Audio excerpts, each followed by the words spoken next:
दोस्तों, कैसे हैं आप सब। I hope everything would be fine. आपके अपने चैनल में आपका बहुत बहुत स्वागत। तो आज का टॉपिक है biological magnification from class 10th chapter 15। नाम है आर इन्वायरमेंट। तो बायोलॉजिकल मैग्निफिकेशन क्या है, शायद आपने सुना होगा, अगर नहीं सुना तो आइए पढ़ते हैं आज इस वीडियो में। तो वीडियो को स्टार्टिंग से लास्ट तक ज़रूर देखें, बहुत ही इंटरेस्टिंग है एंड बहुत ही ईजी है। सम हार्मफुल केमिकल्स, कुछ हार्मफुल केमिकल्स होते हैं जो हमारी बॉडी के अंदर एंटर कर जाते हैं थ्रू फूड चेन और फूड वेब। जो हमने पढ़ा था फूड चेन और फूड वेब, उनके थ्रू हमारी बॉडी के अंदर कुछ हार्मफुल केमिकल्स एंटर कर जाते हैं। Some harmful chemicals enter into our body through food chain और फूड वेब। तो ये एंटर करते कैसे हैं, यहाँ पे क्वेश्चन ये होता है, what is the reason behind it. इसके पीछे का रीजन क्या है, तो आइए जानते हैं। Reasons for entering the chemicals in our bodies through food chain. तो बात करेंगे क्रॉप प्रोडक्शन की। जब फसलें उगाई जाती हैं तो क्या होता है, फसलों को अलग अलग तरह के डिसीजेस यानी अलग अलग तरह के बीमारियों से बचाने के लिए इनके ऊपर कुछ केमिकल्स छिड़के जाते हैं। एज यू नो, सबको आपको पता है कि खेतों में क्या होता है, फसलें उगाई जाती हैं, उनके ऊपर केमिकल्स छिड़के जाते हैं ताकि उनको अलग अलग तरह के डिसीजेस से बचाया जा सके। कोई कीड़े मकोड़े होते हैं फसल खराब करने वाले, उनसे बचाया जा सके। तो पेस्टिसाइड और केमिकल्स इनके ऊपर यूज़ किया जाता है। तो ये क्या करते हैं, प्रोटेक्ट करते हैं फ्रॉम डिजीज एंड पेस्ट। तो ये केमिकल्स जो इनके ऊपर डाला जाता है, जब इनकी वाटरिंग की जाती है, मतलब जब क्रॉप्स के ऊपर पानी वगैरह छिड़का जाता है, तो ये पानी के थ्रू सोइल के अंदर ये केमिकल्स एंटर कर जाते हैं। जो प्लांट्स होते हैं उनके ऊपर जब पानी छिड़का जाता है तो ये क्या होता है, केमिकल्स बहकर सोइल के अंदर चले जाते हैं, washed down into the soil और वाटर बॉडीज में भी चले जाते हैं बहकर। खेतों में से तालाब में चले जाते हैं, नदियों में चले जाते हैं। तो जो प्लांट्स होते हैं इनके अंदर, सॉइल के अंदर, वो प्लांट्स इन केमिकल्स को एब्जॉर्ब कर लेते हैं along with water and minerals. ये प्लांट्स सोइल में भी होते हैं और वाटर बॉडीज में भी कुछ प्लांट्स होते हैं जिनसे हमें फूड मिलता है।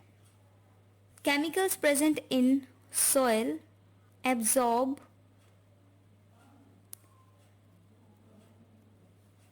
By plants along with water and minerals. Soil के अंदर जो प्लांट्स होते हैं इन केमिकल्स को वाटर और मिनरल्स के द्वारा अपने अंदर एब्जॉर्ब कर लेते हैं। कैसे, क्योंकि प्लांट्स की जो जड़ें होती हैं आपको पता है सॉइल के अंदर होती है। सॉइल के अंदर अगर केमिकल्स चले गए तो सॉइल में जो केमिकल्स मिक्स हैं वो वाटर के थ्रू प्लांट्स की जड़ों में से प्लांट्स के अंदर चले जाएंगे। अब प्लांट्स के अंदर जाने के बाद जो प्लांट्स अपना फ्रूट वेजिटेबल्स जो भी तैयार करेंगे हमारे लिए, वो प्लांट्स के फ्रूट्स और वेजिटेबल्स में भी ऑब्वियसली है वो केमिकल्स चले जाएंगे। जो वाटर बॉडीज होती हैं इनके अंदर जो प्लांट्स होते हैं वो भी ऐसे ही केमिकल्स को अपने अंदर एब्जॉर्ब कर लेते हैं, और जब उसके बाद जो फ्रूट्स या वेजिटेबल्स की प्रोडक्शन होती है उसके अंदर भी केमिकल्स चले जाते हैं। फूड सच एज, फूड कौन से हो सकते हैं, जैसे क्रॉप प्रोडक्शन हुई थी तो ग्रेन्स हो सकते हैं, लाइक व्हीट हो गया, गेहूं, चावल,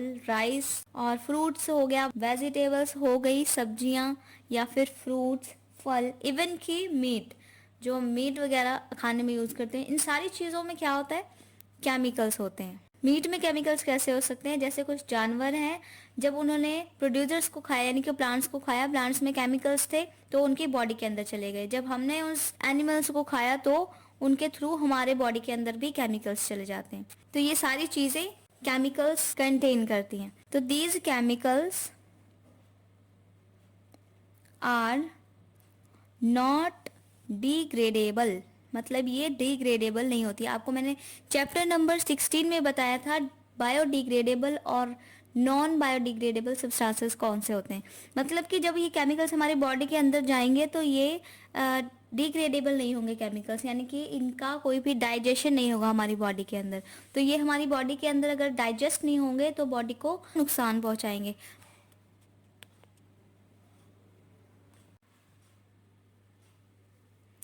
These chemicals get accumulated at each tropical levels. Accumulate मतलब इकट्ठा होना या फिर जमा होना या फिर कलेक्ट होना.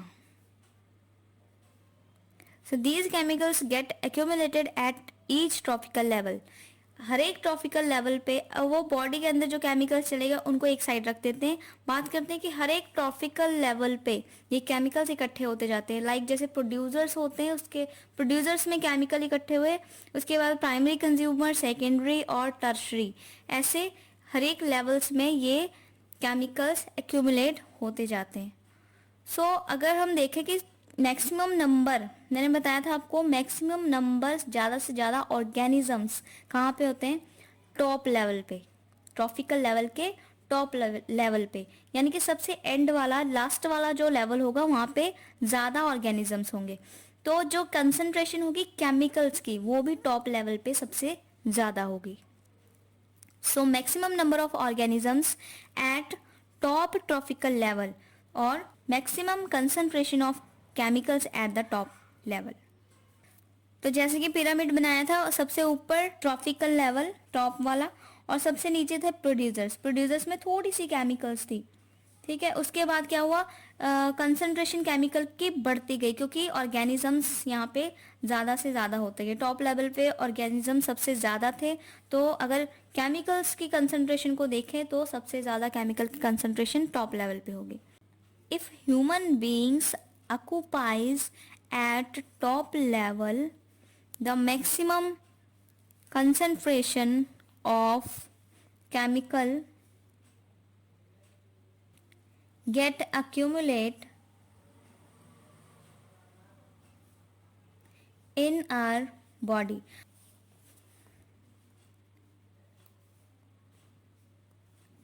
मतलब अगर ह्यूमन बीइंग्स टॉप लेवल पे अगर ह्यूमन बीइंग्स पाए जाते हैं तो जो केमिकल की कंसंट्रेशन होगी वो हमारी बॉडी के अंदर चली जाएगी. देन ह्यूमंस गेट अफेक्टेड, तो ह्यूमंस को वो नुकसान पहुंचाएंगे. द फिनोमिनन मतलब फिनोमिनन, पूरा फिनोमिनन मतलब केमिकल्स का प्रोड्यूसर्स में जाना, फिर प्राइमरी, सेकेंडरी, टर्शरी यानी कि टॉप लेवल में ह्यूमंस की बॉडी के अंदर एंटर कर जाना या अकोमुलेट करना, इकट्ठा होना केमिकल्स का इनसाइड बॉडी और बॉडी को अफेक्ट करना. तो इस तरह इन केमिकल्स का हमारी बॉडी के अंदर इकट्ठा हो जाना. तो समझ में आया कि हमारा जो क्वेश्चन था कि केमिकल्स हमारी बॉडी के अंदर कैसे एंटर करते हैं.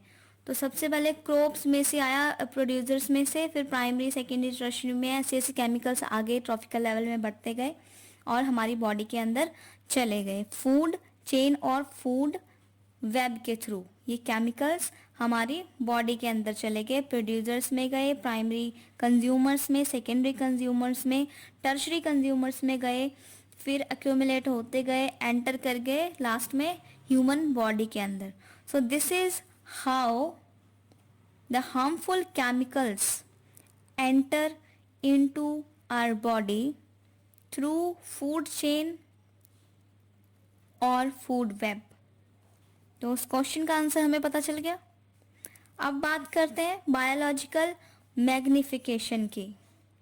तो ये जो पूरा फिनोमिनन है ना हमारी बॉडी के अंदर केमिकल्स का जाना, केमिकल्स का मतलब एक लेवल से दूसरे लेवल्स पे एक्यूमुलेट होना, फिर ट्रांसफ़र होते जाना, फिर लास्ट टॉप लेवल पे जाना, फिर हमारी बॉडी के अंदर जाना, अफेक्ट करना, इसे कहते हैं बायोलॉजिकल मैग्निफिकेशन. इस पूरे फिनोमिनन को कह देते हैं बायोलॉजिकल मैग्निफिकेशन.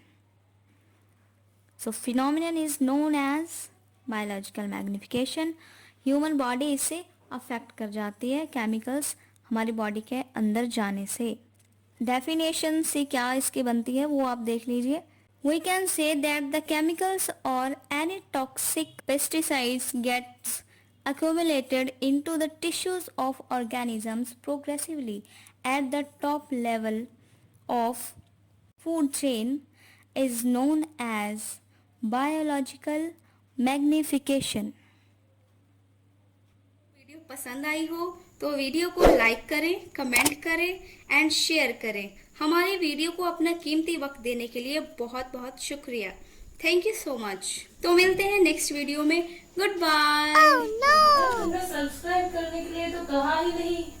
उप्स, मैं सबसे जरूरी बात तो भूल ही गई। हमारे चैनल को सब्सक्राइब जरूर कर दें और बेल आइकन को प्रेस करना बिल्कुल ना भूलें ताकि हमारी न्यू अपडेट्स आपको जल्दी से पता चल जाए।